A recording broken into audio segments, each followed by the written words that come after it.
Hello guys, my name is Martin Hernandez and I will be showing you a little bit about the concepts of Java. First things first, I'm going to go over what an object is. And here right now we can see we have a class. We'll go over classes in the second part of the video. So for now we have a cars class. As you can see, we have a cars class here. And essentially what an object is, an object actually has two states. An object has an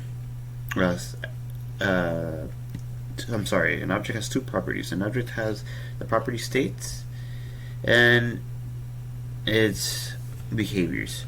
So we can see here these are its states, because we have what it makes up an object.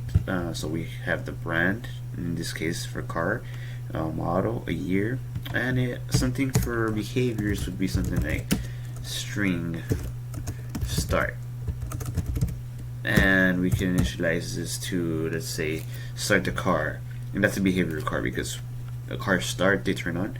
Also move forward, cars drive and move forward. So those are all behaviors of cars. And for now we're just going to look at states. And what we were going to do, we already have our cars class here. So now we're just going to make a new class. We're going to call that main. And we're going to give it a main method. Okay, great. Now that we have our main method, we can create an object. This is a way to create an object. New car, and then we're gonna pass it. We're gonna pass it our values. Yoda.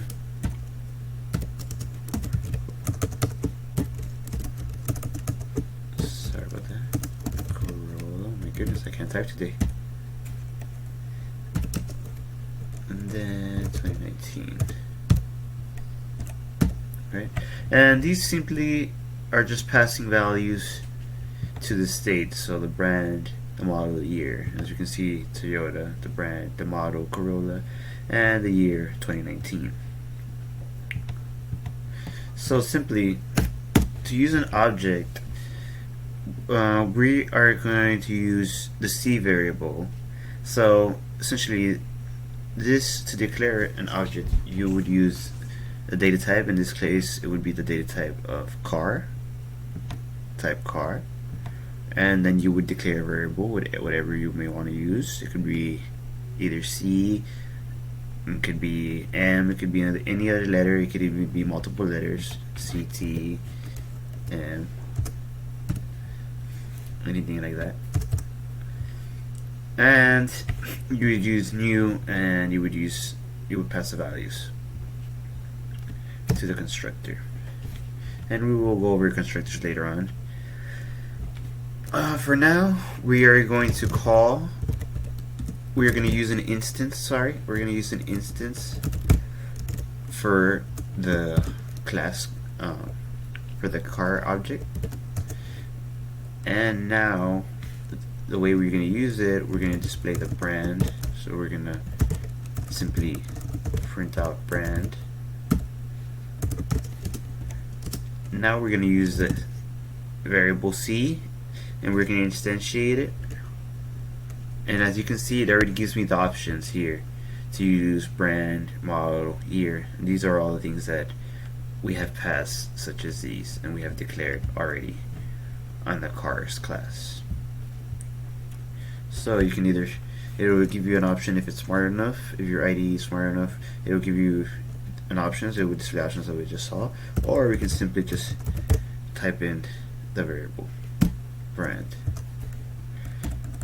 Oops, we forgot to put the at. And if we run this, we should see brand Toyota. There we go. So that's essentially how do you use an object. And just so you can see a bit more, I will copy this, paste this here, and we will change this to model,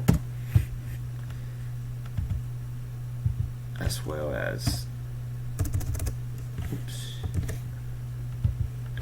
this to model. And this is simply to display every other state of the car. There we go. So now we run this, we should be able to see brand, model, and the year. And here it is, brand, model, and year. So as you can see, guys, this is how you create an object. This is how you would instantiate it, how you would use it. If we have a car's class already defined, this is how you would use its variables. You would use this whatever variable that you use here, and then you would use the period and the variable name that you have on the cars class. Thank you very much. Now that we know about objects, I'm going to try to teach you a little bit about classes and what they are and how they do. Essentially, what a class is a blueprint of the object that you would like to instantiate or that you would like to use. So what are we going to do? We're going to right click and create a new class. We're going to name it car. Then inside it, we're going to give it its states, which is what makes up a car. So it's a string. We're just going to give it a brand, string,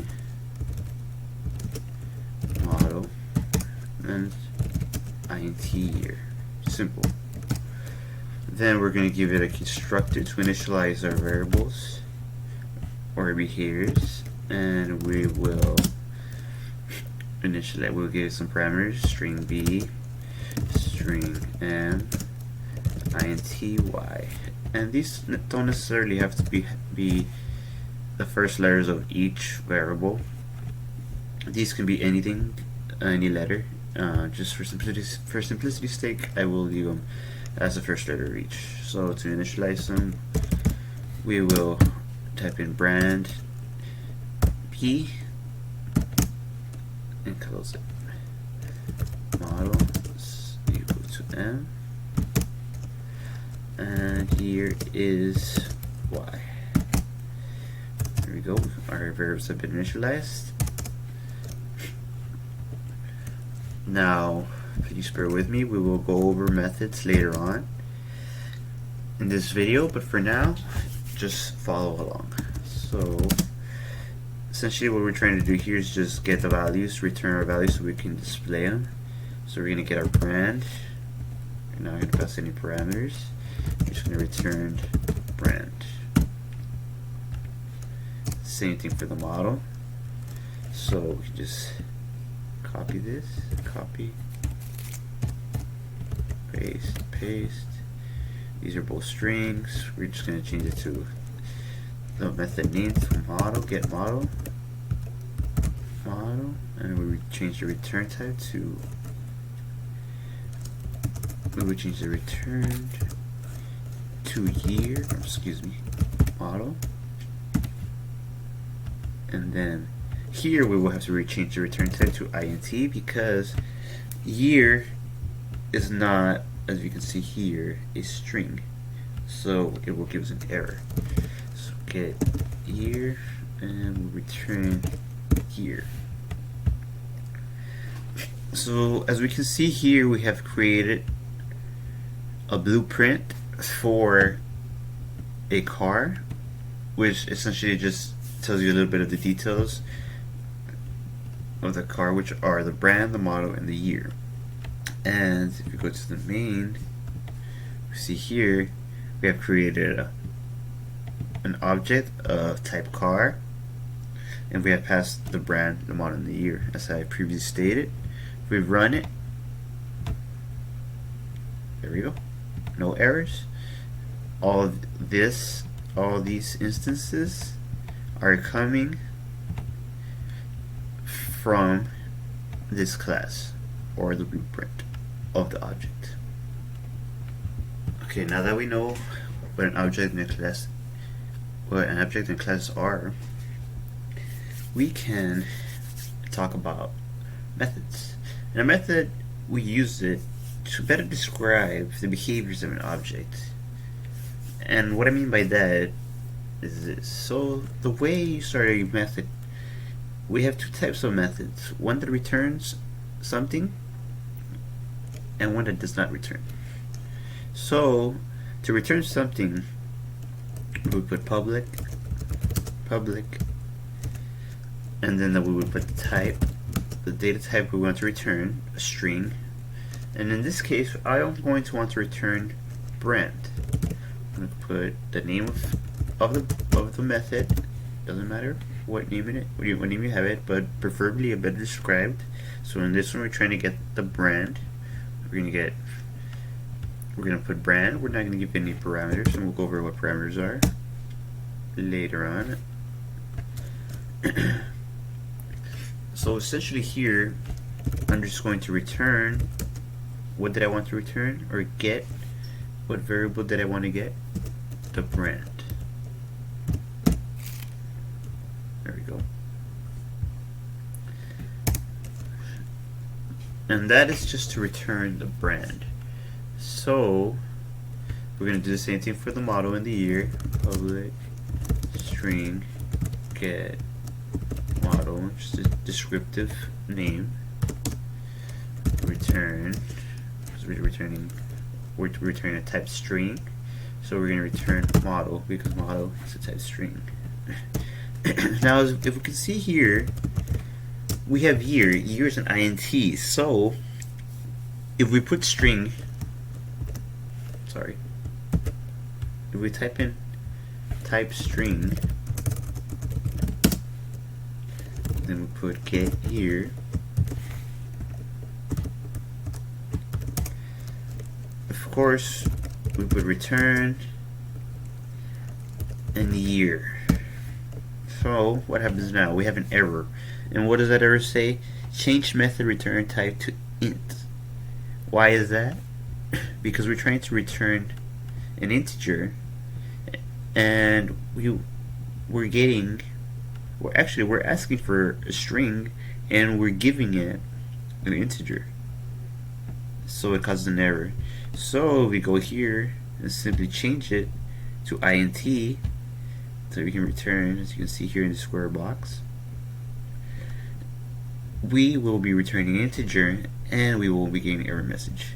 So now we come over here, we already know how to use an object and how to instantiate it. These should display,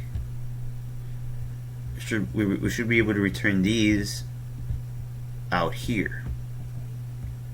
So now we're going to run it. Yep, perfectly clear. Now one more thing, there are such things as methods with no return type.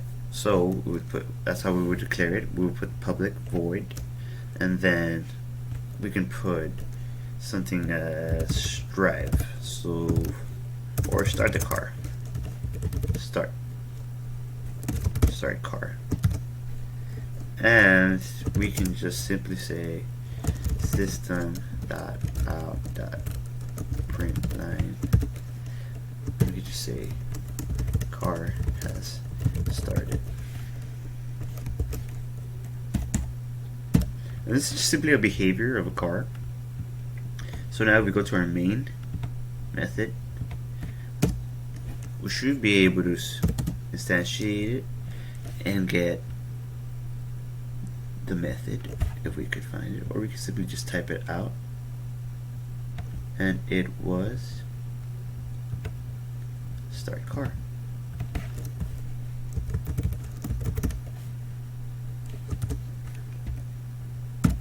Now we close it, and if we've run it, there we go. We now used a car method. The car has started. Very nice.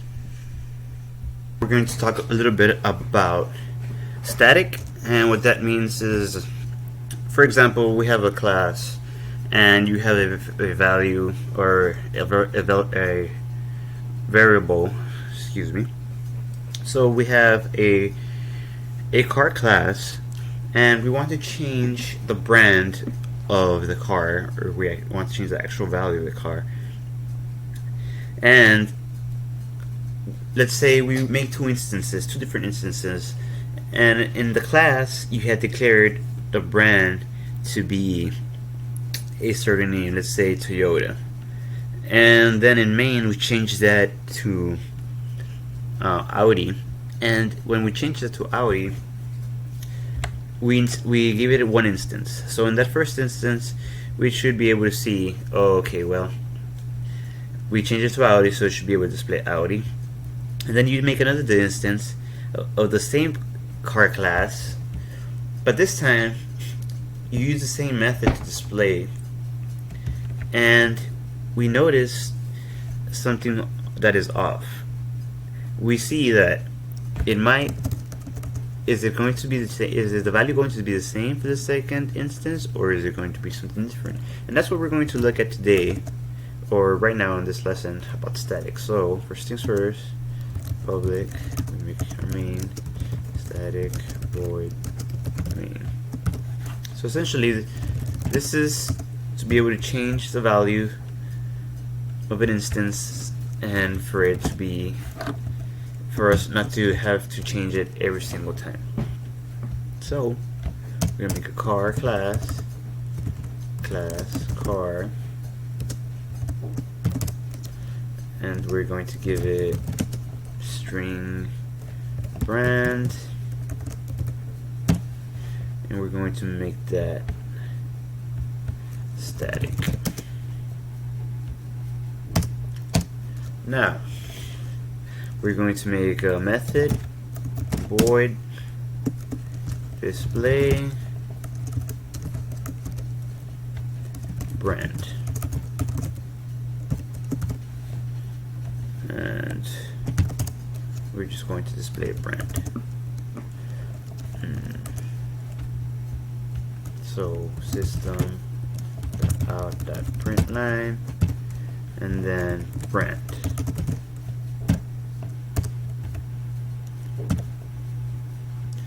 So now we should be able to display brand up here. So now we're going to make a car object, new car,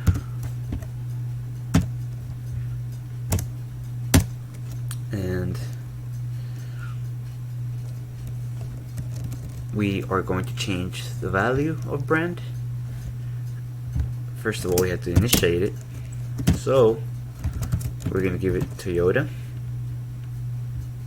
and then see.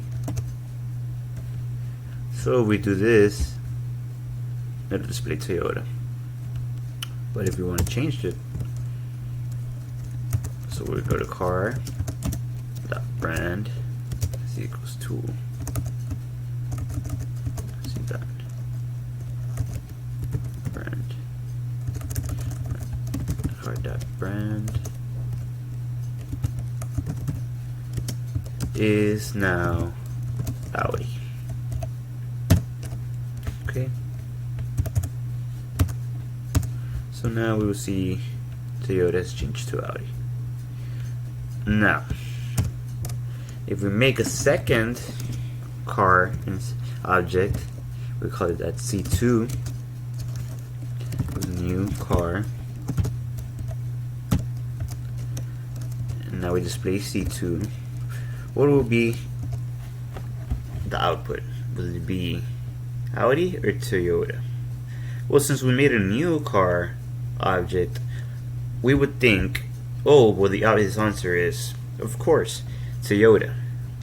But since we declared static, once we change it in an instance, so for example here, and we displayed it, not necessarily have to display it, but once we change it,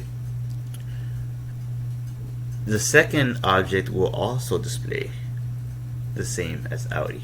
So we see here, It's like we're just changing this whole thing.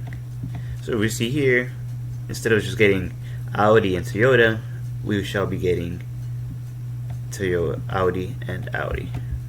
So over here, and yes, down here, we got Audi and Audi. And that's basic concepts of static. Hope you enjoyed it. Thank you. Okay guys, so now we're going to talk a little bit about inheritance and how it is helpful and why it is helpful.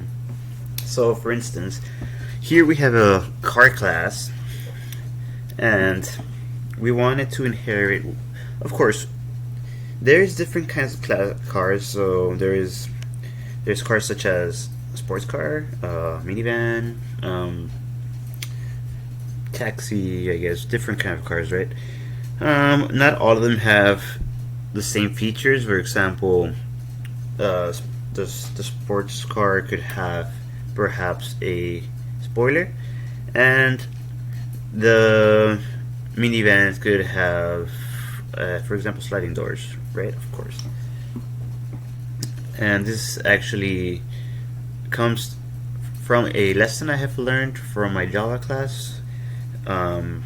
So I found it very helpful, and I find that using cars is very easy to understand if you know what cars consist of. So we have a car that has a brand, string, the model, and the year. Okay, so of course, like we've been seeing throughout the whole video. But now we are going to make a new new class, excuse me. We're going to call it sports car.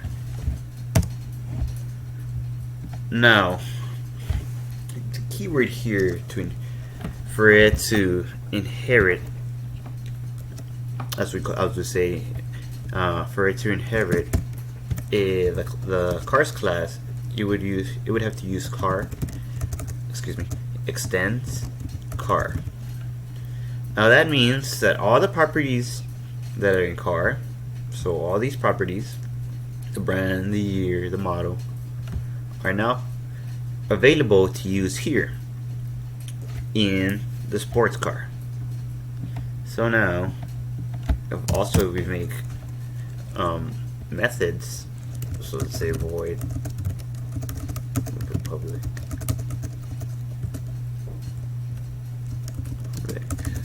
void, and then display.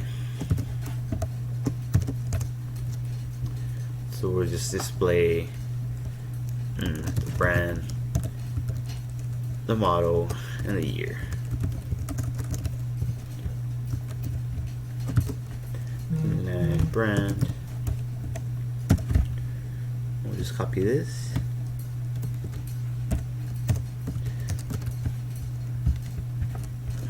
Model and year. And these we shall initialize them to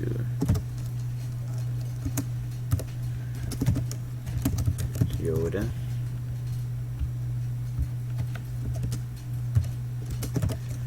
Corolla.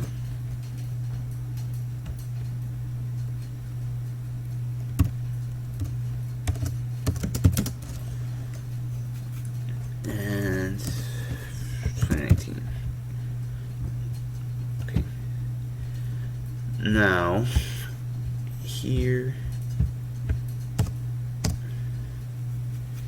we shall use, we'll make a variable boolean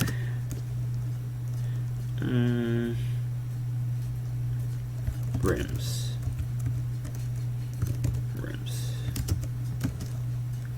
equals true. Then system dot line rims.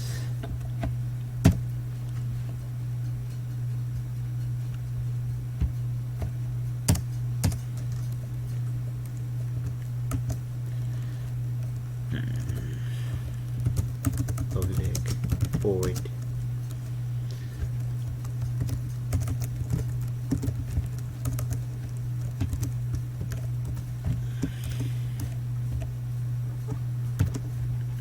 now. This is simply gonna ask if it has rims. Now we're going to make a main class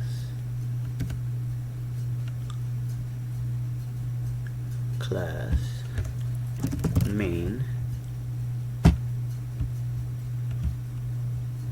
We're going to give it public static void main. Yes. Then give it an object car, supercar, sports car s equals to new sports car. And since the reason we're using sports car is because a sports car, since it inherits cars, it inherits all of these properties, so we should be able to display everything.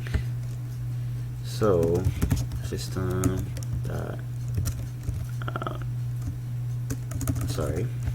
so I just remembered we already have a display function, so we should be able to call it s.display, and we also have a has rims. So now we should be able to display all the information using the object of sports car.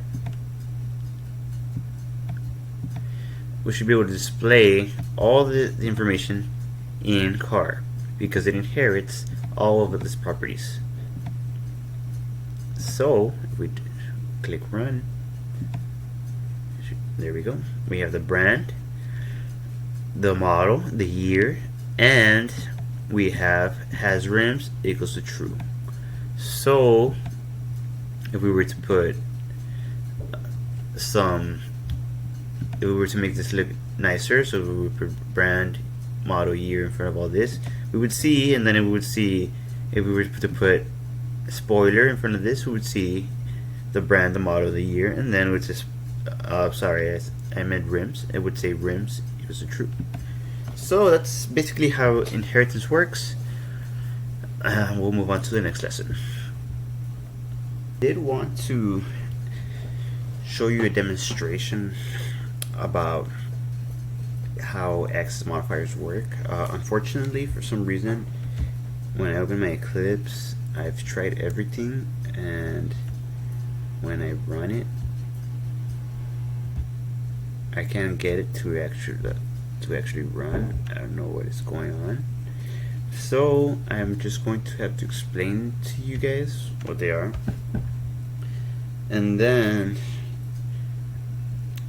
I'll do my best to see if you guys can understand it. Again, I apologize for the inconvenience.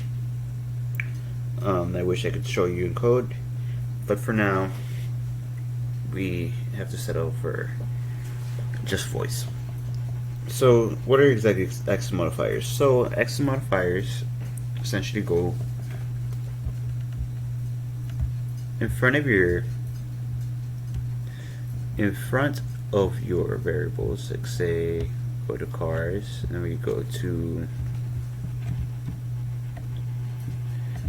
can go to one, let's say this one. Oh, as you can see here, we have different types.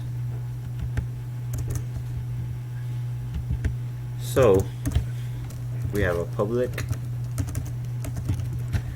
we have the public, we have the non-modified, we have the protected, and we have the private. First and foremost, we're going to start with public.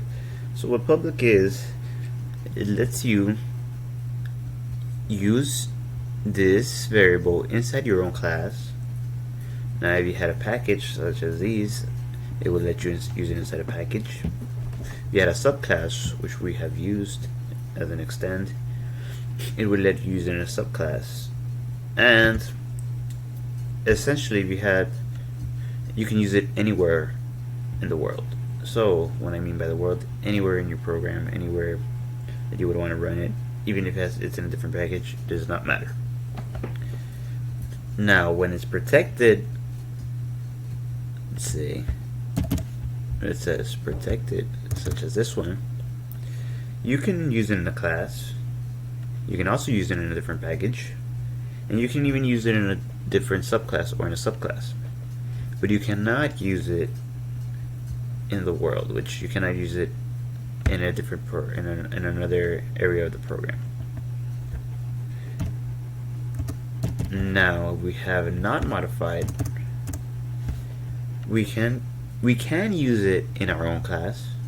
We can use it in our own package, but we cannot use it in a subclass, and we cannot use it for the rest of the world to see. Now, last but not least, we have it private. We can only use it within this class. We cannot use it in a package, and we cannot use it in a subclass, or we cannot use it for the world in any other place of the program. And those are the basic concepts of public, private, and public non-modifiers and access modifiers.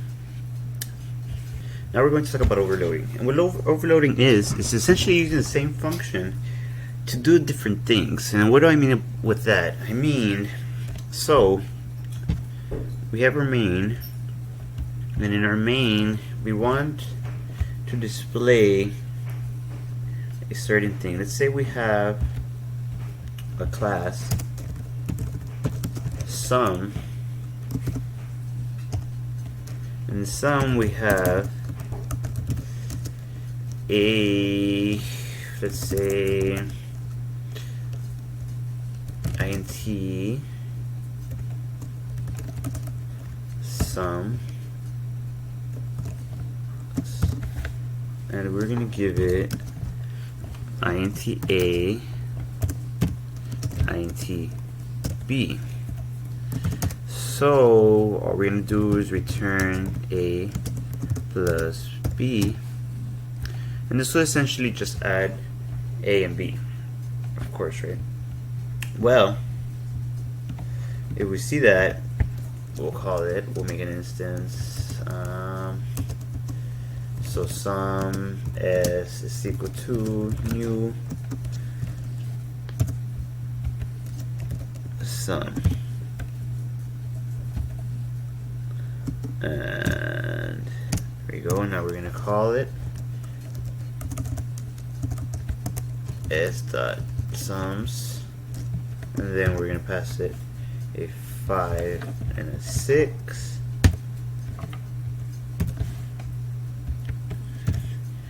and it will, oops, forgot to display it, send that out, dot print line,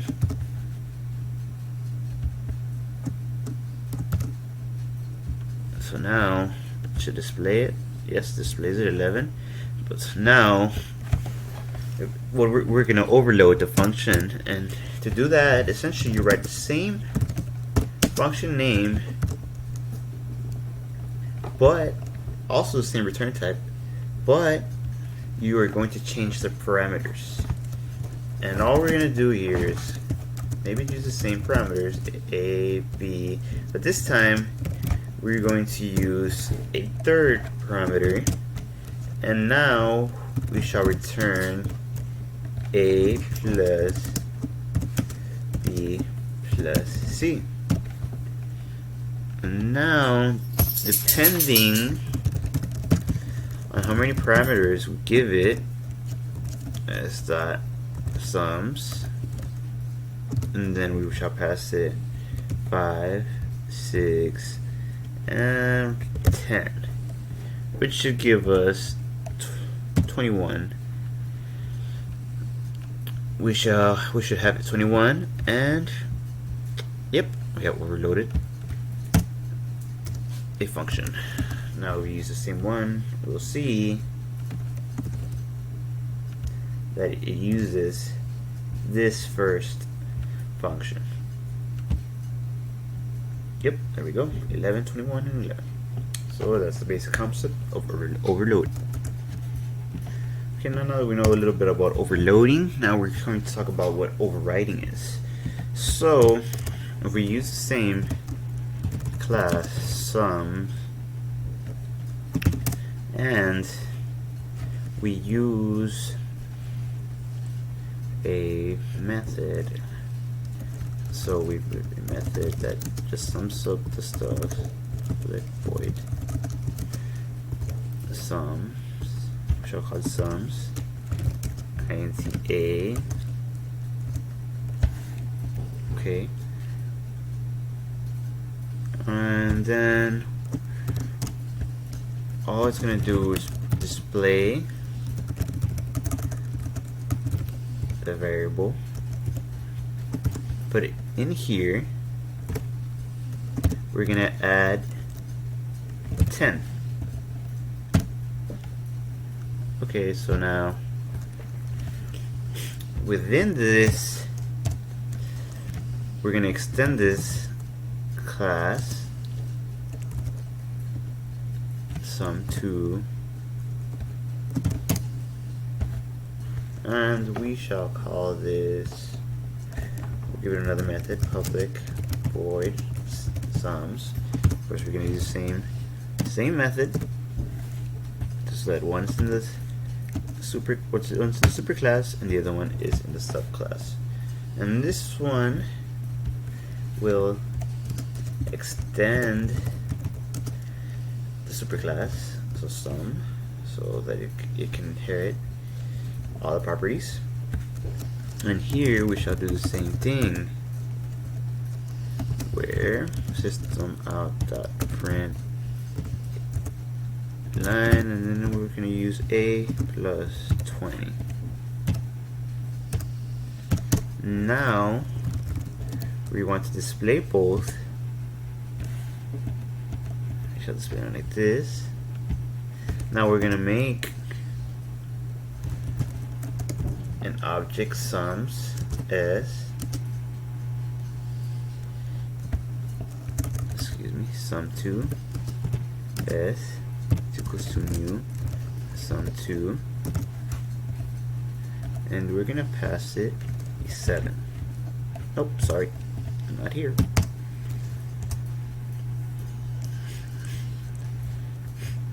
Now we are going to display s dot sums, and we're going to pass it a 5. So what do we expect here? We expect to, of course, since we called this sums, we expect it to display this, and since it inherits this, we would think, you know what, it's going to display this, but you know, in actuality it'll display this, plus 20. And let's see here, 5 plus 20 is 25. Then we call the superclass a method by using the keyword super, and the same method name, but since we have the same method name here, this method overrides the superclass method. In order to display the superclass method, we have to use the keyword super dot, and then the method name. And that is the basic concept of overriding. So this overrid this. Okay guys, so now we're going to talk about a little bit about abstract. And as you can see here, we already have an abstract class of type car. And what that is, essentially why you want to use abstract is to make sure that you override the method or override a method once you use a subclass, or with a subclass, better said. So now what we're going to do here, we're going to declare public method, also type abstract. Now the keyword here is abstract, of course. Void method, we shall call it method 1. Okay, and now public the void method 2. This will not be abstract, so print line, this is not abstract. So there we go. So now we're going to go to our sports car, and we already have extended our cars class. So now what we're going to do is show you how this works. So now we're going to use we're going to override the method, the first method. So now we're going to use public, sorry about that, public void method 1, so we can override it, and we're going to display that this is abstract.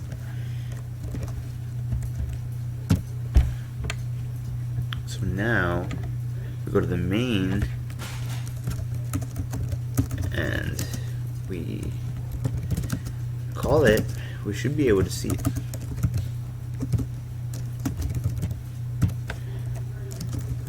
Okay. So now we're going to call on our sports class on the object. We're going to create an object as this equals to new sports. Wait, sorry about that. Sports. Apparently I can type. Sports. There we go. Sports car. Now we have created our object. And so once we create our object, we are going to start and call both methods. So method 1, and this is the abstract one, and this is the non-abstract one. And there we go, abstract and non-abstract. Awesome. Okay guys, right now we're going to talk about interfaces, and an interface is essentially the same thing as an abstract class, but it actually implements some different characteristics. So how do we do an interface? So the way we do it, we would go to looking at a car class,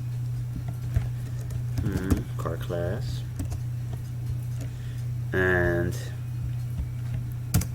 we will give it a method called public void method 1, and here we shall say system.out print, just essentially this is abstract, because it is abstract. Okay. Now car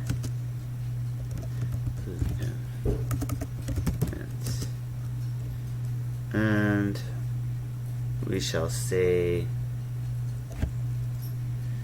sports car interface, my interface. Now we're going to create another class,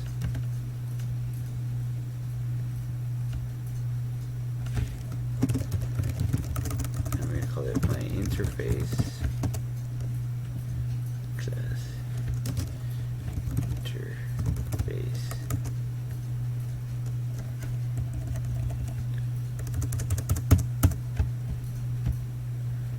And we're going to call it my interface. Sorry, you weren't supposed to create a class, you were supposed to create an interface. Apologize about that. And we're going to call this public void method 1. What this should do, once that we create an object sports car, or sorry, excuse me, object car, c equals new car, we should be able to see how it implements the interface as method 1. And I'm pretty sure we displayed that. Yes. And it's not S, it's C. And there we go. It displayed interface.